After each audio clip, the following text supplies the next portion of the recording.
أعوذ بالله من الشيطان الرجيم. بسم الله الرحمن الرحيم. الحمد لله رب العالمين الرحمن الرحيم مالك يوم الدين إياك نعبد وإياك نستعين اهدنا الصراط المستقيم صراط الذين أنعمت عليهم غير المغضوب عليهم ولا الضالين.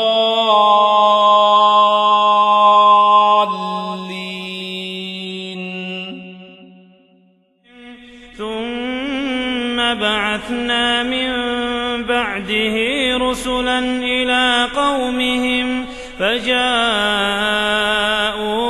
بالبينات فما كانوا ليؤمنوا بما كذبوا به من قبل كذلك نطبع على قلوب المعتدين. السلام عليكم ورحمة الله وبركاته. إن الحمد لله نحمده ونستعينه ونستغفره ونعوذ بالله من شرور أنفسنا ومن سيئات أعمالنا. من يهده الله فلا مضل له ومن يضلل فلا هادي له وأشهد أن لا إله إلا الله وحده لا شريك له وأشهد أن محمدا عبده ورسوله. يا أيها الذين آمنوا اتقوا الله حق تقاته ولا تموتن إلا وأنتم مسلمون. أما بعد فإن خير الحديث كتاب الله وأصدق السنن سنن محمد صلى الله عليه وسلم وشر الأمور محدثاتها وكل محدثة بدعة وكل بدعة ضلالة وكل ضلالة في النار. أعوذ بالله من الشيطان الرجيم. والذين يؤذون المؤمنين والمؤمنات بغير ما اكتسبوا فقد احتملوا بهتانا وإثما مبينا. പ്രിയമുള്ള സഹോദരി സഹോദരന്മാരെ, മുജാഹിദ് പ്രവർത്തകരെ, ശ്രോതാക്കളെ, നാട്ടുകാരെ,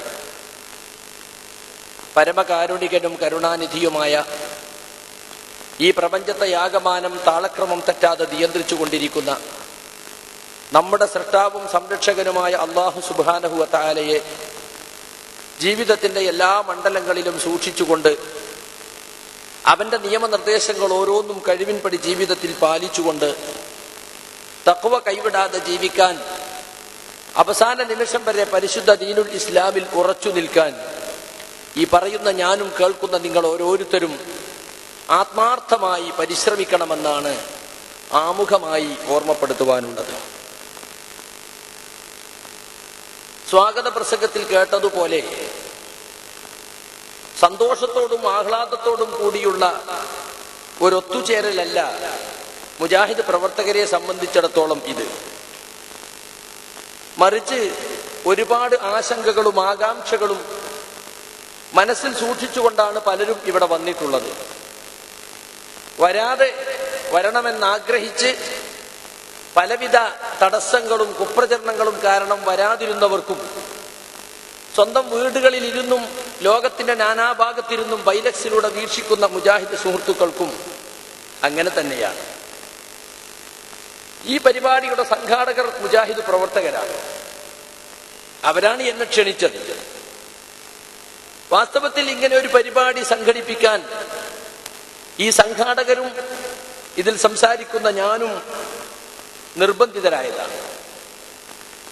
നമുക്കറിയാം, കഴിഞ്ഞ ഒരു വർഷമായി നമ്മുടെ സംഘടനയിൽ കേരള ജമിയത്തുൽ ഉലമയുടെ പേരിലുള്ള ഒരു ആദർശ വിശദീകരണം കേരളത്തിന്റെ നാനാഭാഗത്തും അടിച്ചേൽപ്പിക്കൽ ശൈലിയിൽ നടത്തിക്കൊണ്ടിരിക്കുകയാണ്. കേരള ജമിയത്തുൽ ഉലമ എന്താണ്? ഒരു നൂറ്റാണ്ട് തികഞ്ഞിട്ട് ഇപ്പോൾ ഒരു പുതിയ വിശദീകരണം.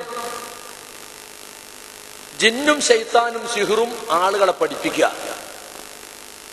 അപ്പൊ അത് പഠിപ്പിക്കാൻ പാടില്ല, ജനങ്ങളുടെ ചർച്ച ചെയ്യാൻ പാടില്ല എന്ന് പറഞ്ഞവരല്ലേ ഇവര്? അതെ, 8 കൊല്ലം 9 കൊല്ലം കഴിഞ്ഞപ്പോൾ അവർക്ക് പുതിയ ബോധോദയം ഉണ്ടായതാണോ? അല്ല. പഠിപ്പിക്കുകയാണെങ്കിൽ ഞങ്ങൾ പഠിപ്പിക്കുന്നത് പോലെ പഠിപ്പിച്ചാൽ മതി, വേറെ ആരും പഠിപ്പിക്കണ്ട എന്നായിരിക്കണം ഒരു പക്ഷെ അവരുടെ ഉദ്ദേശം. ഏതായാലും നിലവിലുള്ള ഈ KNM കമ്മിറ്റി വന്ന ശേഷം മുജാഹിദുകളോട് ജിന്നും ശൈത്താനും അല്ലാതെ വേറൊന്നും അവർ പഠിപ്പിച്ചിട്ടില്ല. KNM-ന്റെ പ്രധാന ദഅവത്ത് എന്താണെന്ന് ചോദിച്ചാൽ ജിന്നും ശൈത്താനും സിഹ്റും. ഇത് പറഞ്ഞ് ഒരുപാട് പ്രവർത്തകരെ തെറ്റിദ്ധരിപ്പിച്ച് അവസാനം മുജാഹിദ് പ്രവർത്തകരിൽ പലരും ശിർക്കിലേക്ക് പോയിട്ടുണ്ട് എന്നാണ് ഈ യോഗങ്ങളിലൊക്കെ പ്രധാനമായും നമ്മുടെ നേതാക്കൾ ആരോപിച്ചത്. 2002 നമ്മുടെ കൂട്ടത്തിൽ നിന്നും പിരിഞ്ഞു പോയ മടവൂർ വിഭാഗം 35 ISM പ്രവർത്തകരെ KNM പുറത്താക്കിയപ്പോൾ, സസ്പെൻഡ് ചെയ്തപ്പോൾ പത്രങ്ങൾക്ക് കൊടുത്ത വാർത്ത പിറ്റേ ദിവസം തന്നെ നമ്മളൊക്കെ വായിച്ചതാണ്. മുജാഹിദ് പ്രസ്ഥാനത്തെ ജിന്നു സേവയിലേക്കും പിശാച് പൂജയിലേക്കും കൊണ്ടുപോകാൻ അനുവദിക്കുകയില്ല എന്ന് പറഞ്ഞ KNM ഇപ്പോൾ 2002 കാര്യമാണ് പറയുന്നത്. മടവൂരികൾ കൊടുത്ത വാർത്തയാണ്. പിശാച് പൂജയിലേക്കും ജിന്നു സേവയിലേക്കുമാണ് മുസ്ലിമീങ്ങളെ ഇപ്പോൾ KNM കൊണ്ടുപോയിക്കൊണ്ടിരിക്കുന്നത്. അത് ഞങ്ങൾ എതിർക്കുന്നു. അത് ഞങ്ങൾ എതിർത്തത് കൊണ്ടാണ് ഞങ്ങളെ പുറത്താക്കിയത് എന്നാണ് അവരുടെ ഭാഷ്യം. വാസ്തവത്തിൽ അവരാണ് ഇങ്ങനെ ഒരു ചർച്ച മുജാഹിദ് സമൂഹത്തിലേക്ക് വലിച്ചിട്ടത്. നിങ്ങൾക്കറിയാം, അന്ന് ഇതൊരു ക്യാമ്പയിനായി പ്രഖ്യാപിച്ച് KNM-നെതിരിൽ അവരിറങ്ങിയപ്പോ ഞങ്ങളെയൊക്കെ വിളിച്ചിട്ട് നേതൃത്വം പറഞ്ഞു, നിങ്ങൾ മറുപടി പറയാൻ പോകണ്ട. ഞങ്ങൾ എല്ലാവരും അതനുസരിച്ചു, മറുപടി പറയണ്ടെന്ന് തീരുമാനിച്ചു. പക്ഷേ പിന്നീട് അവർക്കെതിരിൽ ഒരു പുസ്തകം ഈ ഉള്ളവൻ എഴുതി. ജിന്ന് സേവയും പിശാച് ബാധയും പിളർപ്പന്മാരുടെ സ്വന്തം കൃതികളിൽ.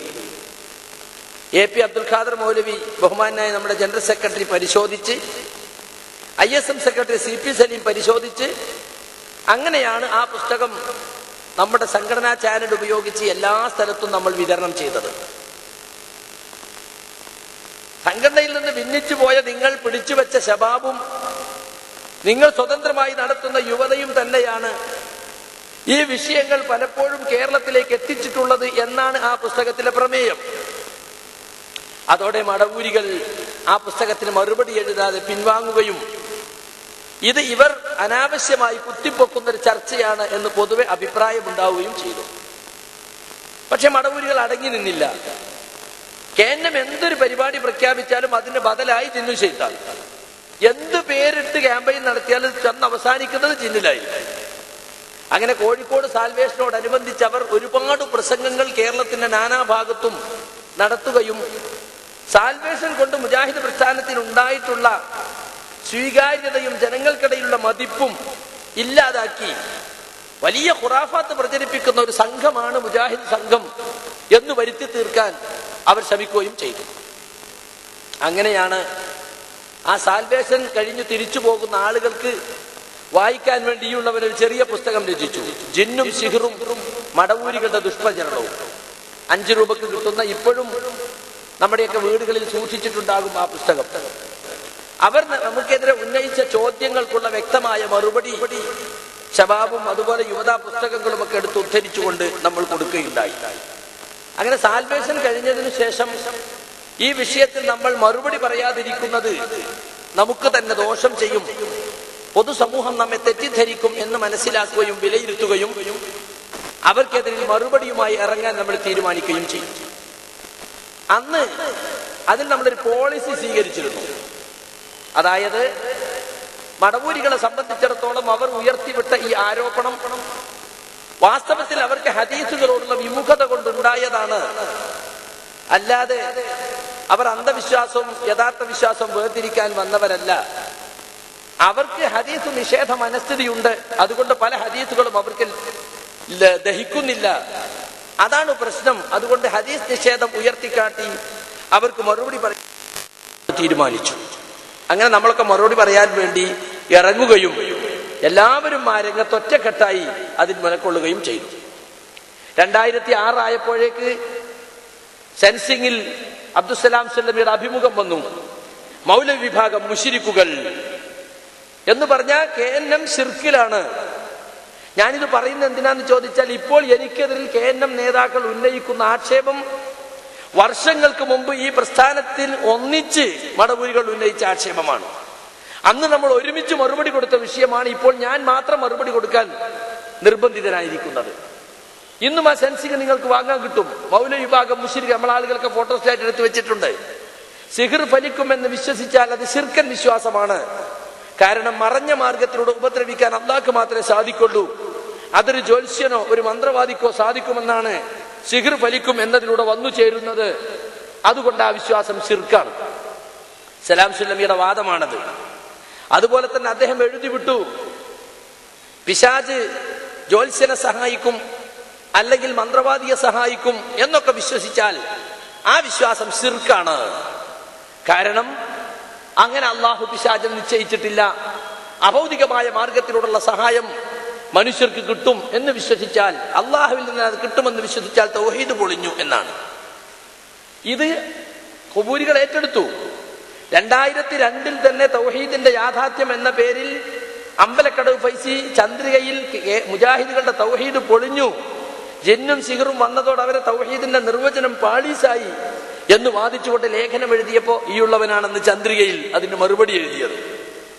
ഞാൻ മറുപടി എഴുതി, വീണ്ടും അത് മറുപടി എഴുതി, വീണ്ടും ഞാൻ മറുപടി എഴുതി, വീണ്ടും അയാൾ മൂന്നാമത് എഴുതിയപ്പോ, നാലാമത് ഞാൻ മറുപടി എഴുതിയപ്പോ സ്വീകരിച്ചില്ല ചന്ദ്രിക.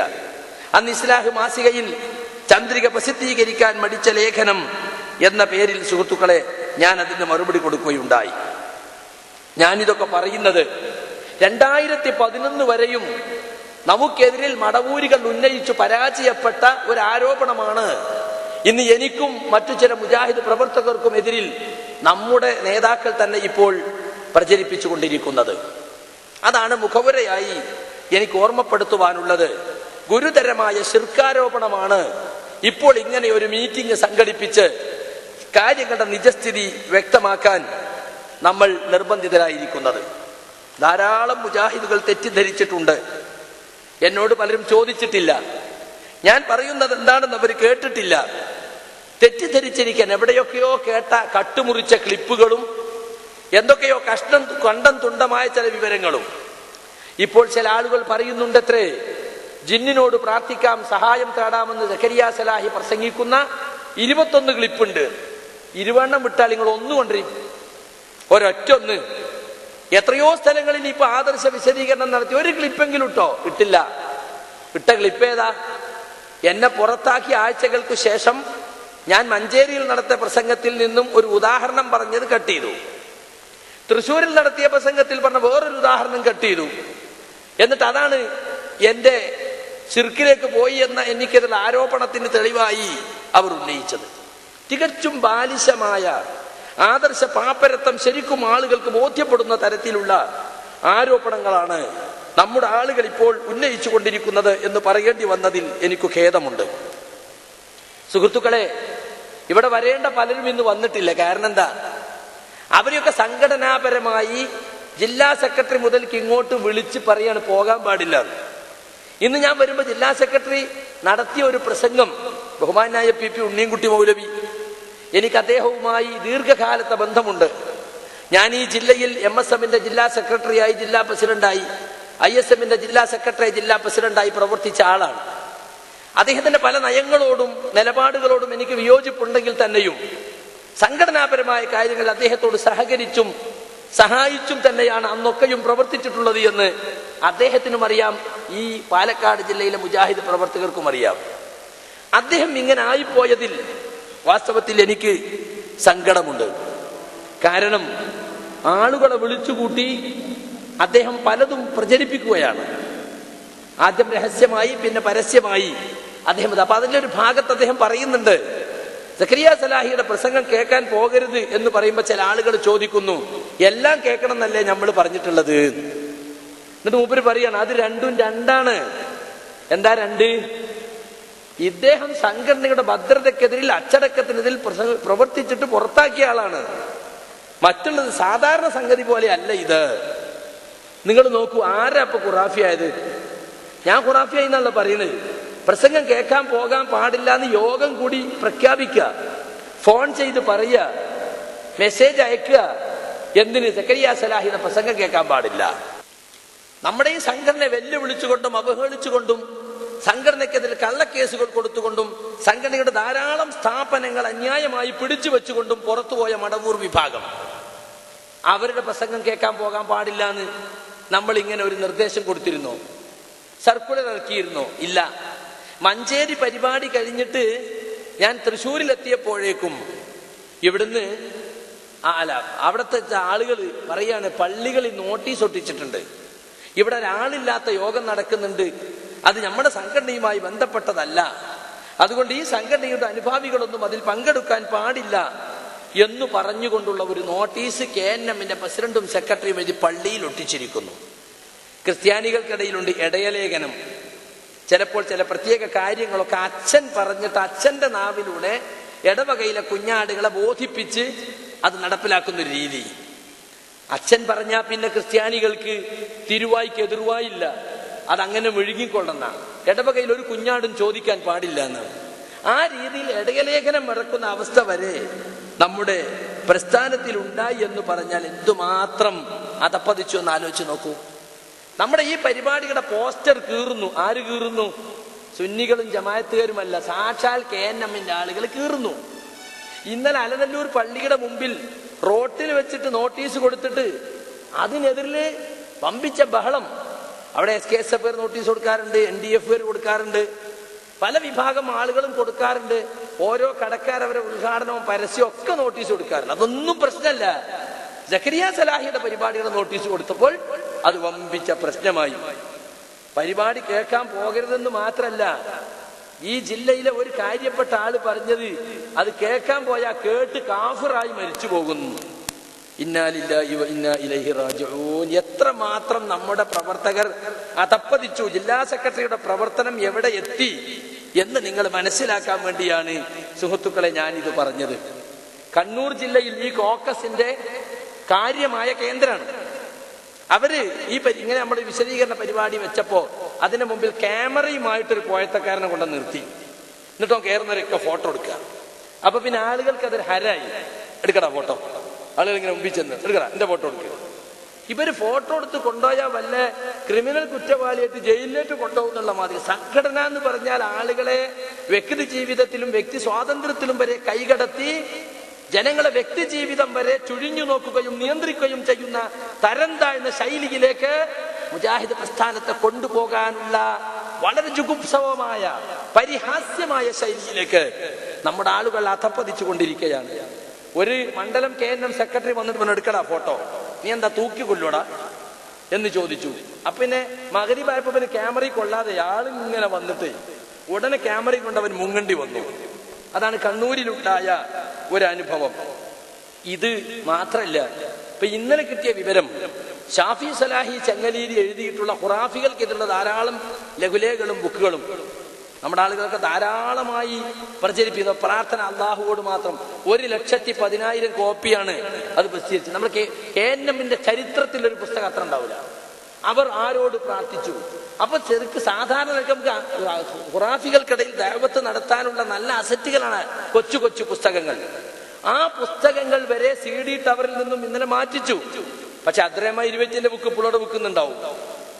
എനിക്കെതിൽ ഷോക്കോസ് നോട്ടീസ് തന്നു, നടപടി എടുത്തിട്ടില്ല. അപ്പോഴേക്കും എന്റെ CD അവിടുന്ന് മാറ്റി. അതേസമയം എനിക്ക് ഒപ്പം തന്നെ നടപടി എടുത്തു എന്ന് ഇവർ പ്രചരിപ്പിക്കുന്ന അബ്ദുറഹ്മാൻ 20യുടെ പുസ്തകം അവിടെ അപ്പോഴും വിൽക്കുന്നു. ഇക്കഴിഞ്ഞ റമദാനിൽ പോലും വിചിന്തനത്തിൽ അദ്ദേഹത്തിന്റെ പുസ്തകത്തിന്റെ പരസ്യം കാണാം. അപ്പൊ അതെന്താന്ന് വിചാരിച്ചാല് ഉണ്ണിക്കുട്ടികളിനെ പറയുന്നുണ്ട്, പിന്നെ വേറെ ചിലർക്ക് നടപടി എടുത്തു നിൽക്കുന്നുണ്ടല്ലോ, അതൊക്കെ എന്താ, അതൊക്കെ അതിന്റെ ബൈക്ക് നടന്നോളൂ. അത് മൂപ്പർക്ക് ഒരു പ്രശ്നമല്ല. ഇപ്പൊ എന്റെ കുറ്റപത്രം 23 ശ്വാസം വിടാതെ വായിച്ച് ബുദ്ധിമുട്ടി വിശദീകരിച്ചല്ലോ. അത്രയും 20ന്റെ കുറ്റപത്രങ്ങൾ എവിടെയെങ്കിലും കേട്ടോ? കേട്ടില്ല. അദ്ദേഹത്തെ പുറത്താക്കിയിട്ടില്ലേ? അദ്ദേഹത്തെ മനസ്സിന്ന് പുറത്താക്കിയിട്ടില്ല. തൂക്കൊപ്പിക്കാൻ വേണ്ടി ആളുകളോട് പറയാൻ പച്ചയായ ഹദീസ് നിഷേധം പ്രസംഗിക്കുകയും എഴുതുകയും ചെയ്യുന്നു. ഈ അടുത്ത് പോലും അയാൾ എഴുതിയതെന്താ? കേരള നദ്വത്തുൽ മുജാഹിദീനും കേരള ജംഇയ്യത്തുൽ ചില കുട്ടി മൗലവിമാരുടെ ഇംഗിതങ്ങൾക്ക് വഴങ്ങി ഖുറാഫാത്തിലേക്ക് തിരിച്ചുപോയി എന്നാണ്. ഇന്ന് ഇപ്പൊ ഈ അടുത്ത് ഇറങ്ങിയ ചേകനൂരികളുടെ പത്രത്തിൽ വീണ്ടും വായിക്കാൻ എന്ന് പറഞ്ഞു കൊടുത്ത ലേഖനം അബ്ദുറഹ്മാൻ 20ന്റെ ലേഖനാണ്. അവർക്ക് വരെ സന്തോഷിച്ച് തുള്ളിച്ചാടാവുന്ന ലേഖനം ഈ സംഘടനയെ വെല്ലുവിളിച്ചുകൊണ്ട് എഴുതി കിട്ടും. അയാളുടെ കുറ്റപത്രം എവിടെയും വായിക്കുന്നില്ല. അയാളെ കുറിച്ചൊരു ആക്ഷേപവും അണികളോട് പറഞ്ഞു കൊടുക്കാനില്ല. ഈ രൂപത്തിൽ സുഹൃത്തുക്കളെ സംഘടനയിൽ നിന്ന് പിരിഞ്ഞു പോയ ആരൊക്കെ ഉണ്ട്? പുറത്താക്കിയ ആളാണല്ലോ ഞാൻ. എന്നാൽ ഞാൻ ചോദിക്കട്ടെ, ചേകനൂർ മൗലവി അയാളെ പ്രസംഗം കേൾക്കാൻ പോകരുതെന്ന് KNM ഒരു തിട്ടൂരം ഇറക്കിയിട്ടുണ്ടോ? അതുപോലെ CN അഹമ്മദ് മൗലവി, മടവൂർ വിഭാഗം, ഇവർക്കൊന്നും ഇല്ലാത്ത ഒരു വിലക്ക് എന്റെ പ്രസംഗത്തിന് മാത്രം എന്താ? അതാണ് മനസ്സിലാക്കേണ്ടത്. ചില കാര്യങ്ങൾ ഞാൻ പറയുന്നതും വെളിപ്പെടുത്തുന്നതും ഇവർക്ക് ദഹിക്കുന്നില്ല. ആളുകൾക്ക് സത്യം മനസ്സിലാകുന്നുണ്ട്. ഇപ്പൊ മുസ്ലിയാക്കന്മാര് നമ്മളെ പരിപാടിക്ക് വരരുതെന്ന് ജനങ്ങളോട് പറയുന്നത് എന്തുകൊണ്ടാ?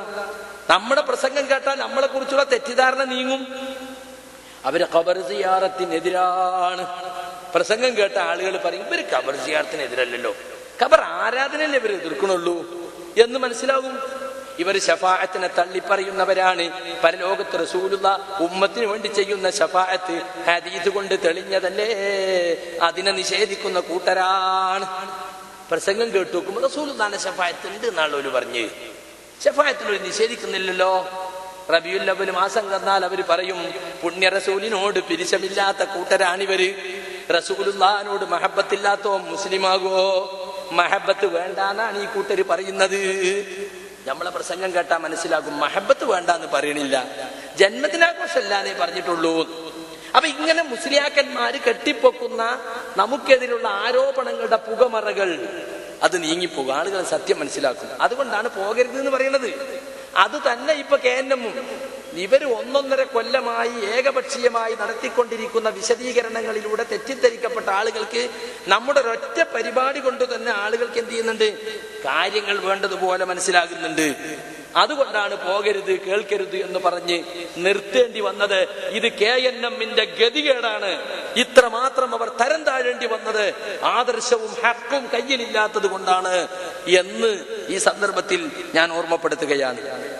നിങ്ങൾ നോക്കൂ, കോളേജിൽ പഠിക്കുന്ന കുട്ടികളെ നിർബന്ധിച്ചു കൊണ്ടുപോവുകയാണ്.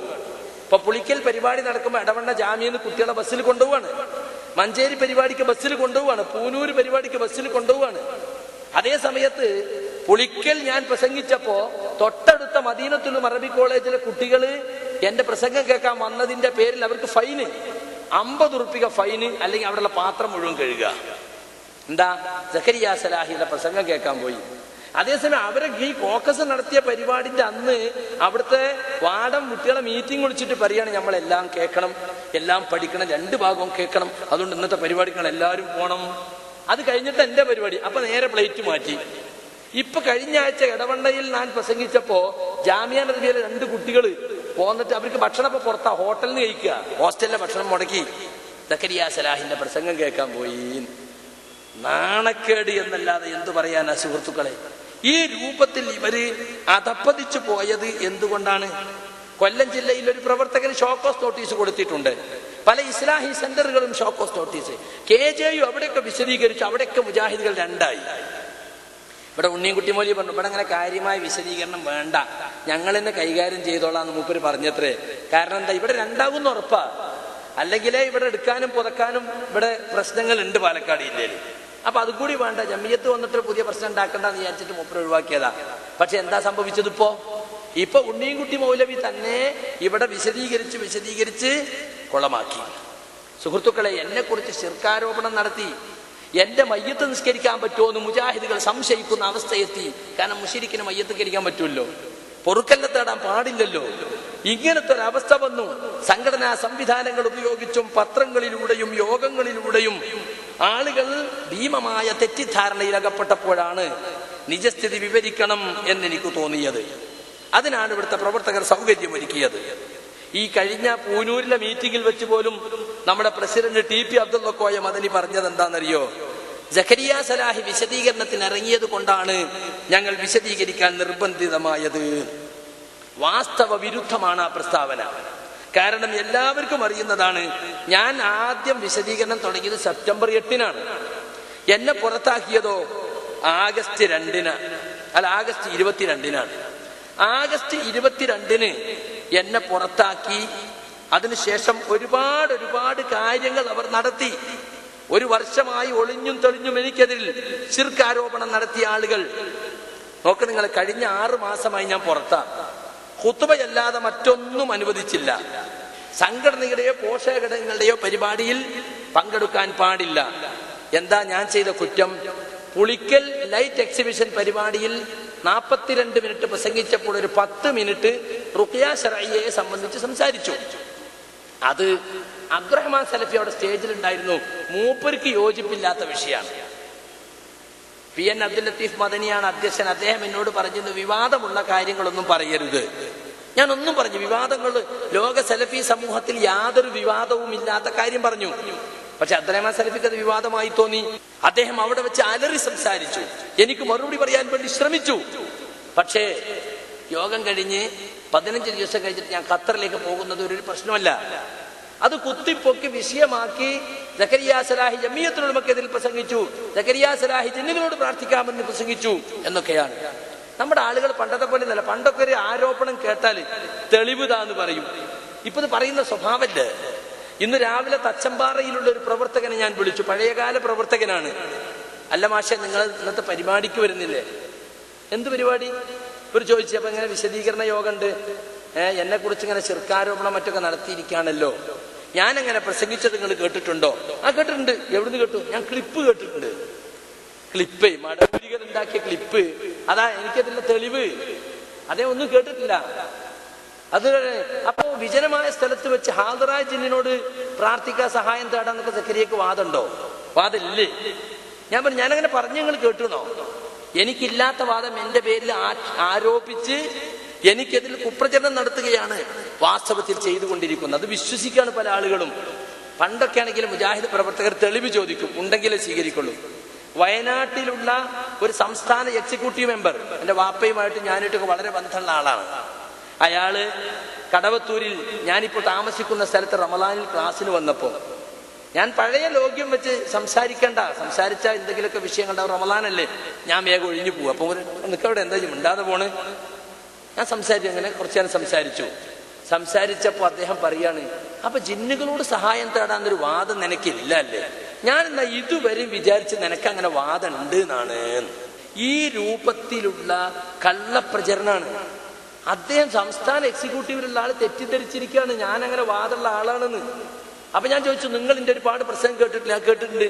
എന്റെ ലേഖനങ്ങൾ കുറെ വായിച്ചിട്ടുണ്ട്. എന്നാ നിങ്ങൾ എപ്പോഴെങ്കിലും ഞാൻ അങ്ങനെ പറഞ്ഞിട്ടില്ല? കേട്ടിട്ടില്ല. പിന്നെ എന്താ ഈ പ്രചരണങ്ങളുടെയൊക്കെ അർത്ഥം എന്ന് എന്നോട് ചോദിച്ചു അദ്ദേഹം. ഞാൻ പറഞ്ഞു, നിങ്ങൾ പറ, എന്താണ് ഈ പ്രചരണങ്ങളുടെ അർത്ഥം? അപ്പൊ ന്യായമായ ഒരു തെളിവ് പോലും കാണിക്കാനില്ലാതെ എന്നെ കുറിച്ച് കള്ളപ്രചരണം നടത്തി അത് വിശ്വസിച്ച് ഒരുപാട് ആളുകൾ നടക്കുകയാണ്. 1 വർഷമായിട്ട് അതാണ്. കഴിഞ്ഞ 6 മാസമായി എന്റെ വായ മൂടിക്കെട്ടി സംഘടനാ ചാനൽ ഉപയോഗിച്ച് ഈ ദുഷ്പ്രചരണം നടത്തിക്കൊണ്ടേയിരിക്കുകയാണ്. ചില ആളുകൾ പറയുന്നു ഞാൻ സംഘടന പൊളിക്കാൻ ഇറങ്ങിയതാണ്. സുഹൃത്തുക്കളെ, ഞാൻ സംഘടന പൊളിക്കരുത് എന്ന് പറയാൻ ഇറങ്ങിയ ആളാണ്. ഈ ഒരു കോക്കസിന് വേണ്ടി നമ്മുടെ സംഘടനയെ ഇനിയും ഒരു പിളർപ്പിലേക്ക് നയിക്കരുത് സുഹൃത്തുക്കളെ. അതിന് ഈ കോക്കസിന് അനുവദിക്കരുത്. ഈ കോക്കസ് സംസ്ഥാന തലം മുതൽ ശാഖാ തലം വരെ അവരെ പ്രവർത്തനം വ്യാപിപ്പിച്ചിട്ടുണ്ട്. അത് മുജാഹിദ് പ്രവർത്തകർ തിരിച്ചറിഞ്ഞില്ലെങ്കിൽ ഇനിയും നമ്മുടെ സംഘടനയിൽ ഒരു ഭിന്നിപ്പും ചിന്തയും കക്ഷിത്വവും ഉണ്ടാകും. അത് സൂക്ഷിക്കണം എന്ന് പറയാനാണ് വാസ്തവത്തിൽ ഈ യോഗങ്ങളൊക്കെ നമ്മൾ സംഘടിപ്പിച്ചു കൊണ്ടിരിക്കുന്നത്. സുഹൃത്തുക്കളെ, അങ്ങനെ പൊളിക്കാൻ ഉദ്ദേശമുണ്ടായിരുന്നെങ്കിൽ എനിക്ക് ഷോക്കോസ് നോട്ടീസ് കിട്ടി, അന്ന് തന്നെ ഇറങ്ങിക്കൂടെ? മാർച്ച് 20 ഷോക്കോസ് നോട്ടീസ് കിട്ടി. ഏപ്രിൽ ഞാൻ നാട്ടിൽ വന്നു. ഞാൻ ഖത്തറിലുള്ളപ്പോഴാണ്, കുവൈറ്റിലുള്ളപ്പോഴാണ് എനിക്കതിൽ ഇവര് വാറണ്ട് പുറപ്പെടുവിച്ചത്. അവർക്കറിയാം ഞാൻ ഗൾഫിലാണ്. ഞാൻ ഗൾഫിൽ നിന്ന് വന്നിട്ട് തന്നാ പോലെ എന്തോ കൊലക്കുറ്റത്തിന്റെ വാറണ്ടേറ്റാ.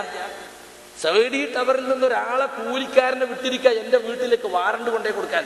ഞാൻ അവിടെ അല്ല, പെണ്ണുങ്ങൾ മാത്രമല്ല വീട്ടിലേക്ക് ഇയാൾ വാറണ്ട് കൊണ്ടു ചെന്നിരിക്കുക. എന്തോ കൊലക്കുറ്റം ചെയ്തതാ.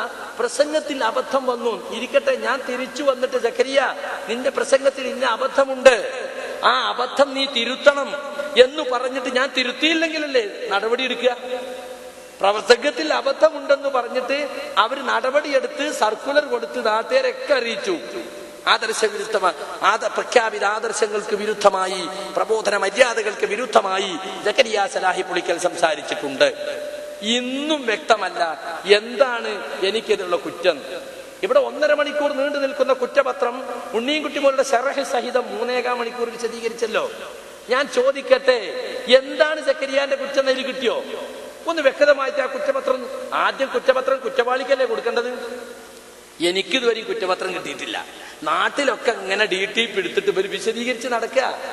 കുറ്റം ചെയ്തവനല്ലേ കുറ്റപത്രം ആദ്യം കൊടുക്കുക, എന്നിട്ട് പറയണം കുറ്റവാളിക്ക് എന്തെങ്കിലും പറയാനുണ്ടോ, പ്രതിക്ക് എന്തെങ്കിലും പറയാനുണ്ടോ എന്ന് നാടൻ കോടതിയിൽ പോലും ചോദിക്കും. അതുപോലും ഇവിടെ ഉണ്ടായില്ല. അങ്ങനെ വിശദീകരിച്ച് നടക്കുകയാണ്.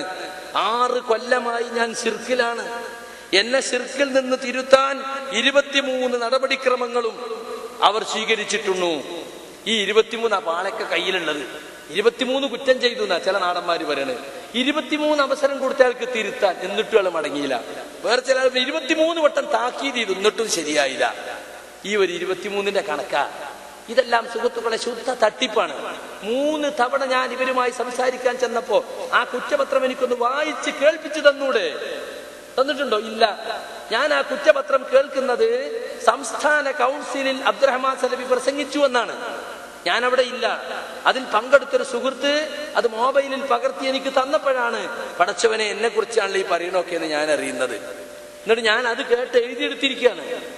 നോക്കൂ നിങ്ങളെ, ഇതൊരു നാട്ടുമര്യാദ അനുസരിച്ചെങ്കിലും ഒരു മതസംഘടന എന്ന് പറയുമ്പോൾ മതത്തിന്റെ തത്വങ്ങൾക്കനുസരിച്ച് പ്രവർത്തിക്കുന്ന, അനീതിക്കും അക്രമത്തിനും കൂട്ടുനിൽക്കാത്ത എന്നല്ലേ നമ്മൾ പൊതുവെ വിശ്വസിക്കുക. ഉണ്ണിയൻകുട്ടി മൗലവിയെ പോലെ സമൂഹത്തിൽ അറിയപ്പെടുന്ന ആളുകളൊക്കെ ഇതിന് കൂട്ടുനിൽക്കുക എന്നത് വളരെ ലജ്ജാവഹമാണ് എന്ന് മാത്രമേ എനിക്ക് അതിനെപ്പറ്റി പറയാനുള്ളൂ. എന്നിട്ട് ഖത്തർ, കുവൈത്ത്, സൗദി 3 രാജ്യം കൂടി സന്ദർശിക്കാനുള്ള ഷെഡ്യൂളുമായിട്ടാണ് ഞാൻ പോയത്. കുവൈത്തിൽ പോയി അവിടെ ഒരു ഇന്റർനാഷണൽ സമ്മേളനത്തിൽ പങ്കെടുക്കാൻ അവസരമുണ്ടായി. അത് കഴിഞ്ഞ് ഖത്തറിലേക്ക് പോരാൻ ഒരുങ്ങുമ്പോഴാണ് ഇങ്ങനെ നടപടി വരുന്നു എന്ന് കേട്ടത്. ഖത്തറിലെത്തിയപ്പോൾ അവിടുത്തെ വിമതന്മാർ ചിലർ നെറ്റിൽ നിന്നെടുത്തൊരു കത്താണെന്ന് പറഞ്ഞ് കൊണ്ടുവന്നപ്പോൾ ഞാനത് വാങ്ങിയില്ല. കാരണം എന്ത് കത്തും ആർക്കും അച്ചടിച്ച് കൊണ്ടുവരാൻ പറ്റിയ കാലാണല്ലോ. അങ്ങനെ നടപടി എടുത്തിട്ടുണ്ട്. 15 ദിവസത്തിനകം വിശദീകരണം നൽകണം. നാട്ടിൽ നിന്ന് വിസ എടുത്ത് വളരെ നേരത്തെ പ്ലാൻ ചെയ്ത് പോയ ആളാണ് ഞാൻ 3 രാജ്യങ്ങളിലേക്ക്. എനിക്ക് അതൊക്കെ കട്ട് ചെയ്തിട്ട് വരണം. കാരണം അത്രയും വലിയ കുറ്റമല്ല ഞാൻ ചെയ്തിട്ടുള്ളത്, കൊലക്കുറ്റം. നോക്കണം നിങ്ങൾ. അപ്പൊ വളരെ ദുരുദ്ദേശപരമായി ഖത്തറിലെയും സൗദിയിലെയും എന്റെ പരിപാടികൾ മുടക്കുക എന്ന ദുരുദ്ദേശത്തിൽ തന്നെയാണ് അതെടുത്തത്. വാസ്തവത്തിൽ ഞാൻ ആ കത്ത് കിട്ടിയ ശേഷം ഖത്തറിൽ 1-2 പരിപാടിയിൽ പങ്കെടുത്തു. കാരണം ഖത്തറിലെ ആളുകളോട് ഞാൻ കുവൈത്തിൽ നിന്ന് പുറപ്പെടുമ്പോഴേ ചോദിച്ചു, ഇങ്ങനെ നടപടി ഉണ്ടെന്ന് കേൾക്കുന്നു, ഞാൻ വരുന്നത് കൊണ്ട് പ്രശ്നമാകുമോ?